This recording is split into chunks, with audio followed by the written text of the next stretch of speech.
Single அடுத்தவங்க love பிரிச்சு விடுற மொரட்டு சிங்கிள் கதையோட ஹீரோ வெங்கி கிட்ட வேண்டுதலை போட்டுட்டு ஃப்ரெண்டோட லவ் பிரிக்கிறதுக்காகவே மெட்ரோல வந்திருப்பான். அவன் லவ் பிரிச்ச 5 நிமிஷத்துலயே பூர்வான்னு ஒரு பொண்ணோட ஐடி கார்டை எடுத்துட்டு வாழ்ந்தா உன் கூட தான் வாழணும் அப்படின்னு வசனமெல்லாம் பேசிட்டு அந்த புள்ள பின்னாடியே சுத்திட்டு இருக்கான். அடியால வச்சு இம்ப்ரெஸ் பண்ணலாம் ட்ரை பண்ணா அந்த ஸ்கெட்ச்ல ஹரிணின்னு வேற ஒரு பொண்ணு மாட்டிருது.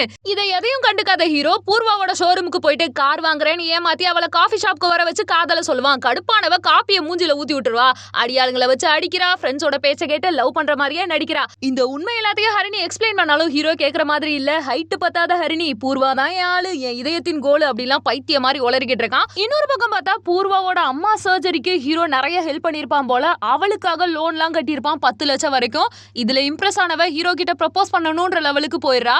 அதுக்கப்புறம் ஒரு உண்மையை ரிவீல் பண்ண ஹரிணி வேற யாருமே கிடையாது, ஹீரோட வெல்விஷர் ஃப்ரெண்ட் ஒருத்தரோட பொண்ணு தான். அவர் இறந்து போயிட்டாரு. அந்த டைம்ல ஹீரோ ஹெல்ப் பண்ணனாலதான் அவளுக்கு காதல் வந்திருக்குன்னு இதை பார்த்த ஹீரோ ஹரிணியை ஹர்ட் பண்ணக்கூடாது, எப்படியாவது அவளுக்கு புரிய வைக்கணும்னு ஃப்ரெண்ட்ஸ் கிட்ட சொல்ல ஃப்ரெண்ட்ஸ் எல்லாரும் சேர்ந்து ஹரிணி கிட்ட சொல்லிடுவாங்க, உனக்கு இந்த பையன் வேணா நல்ல பையன் கிடப்பான் அப்படின்னு மூவ் ஆன் ஆக சொல்ல அவளும் சோகமாயிரா. இதுல முடிவெடுக்க முடியாத ஹீரோ பூர்வா கிட்ட ஐடியாவை கேட்டா ஹரிணி தான் உனக்கு கரெக்ட்னு பிரேக்கப் பண்ணிட்டு டாட்டா சொல்லிடுறா.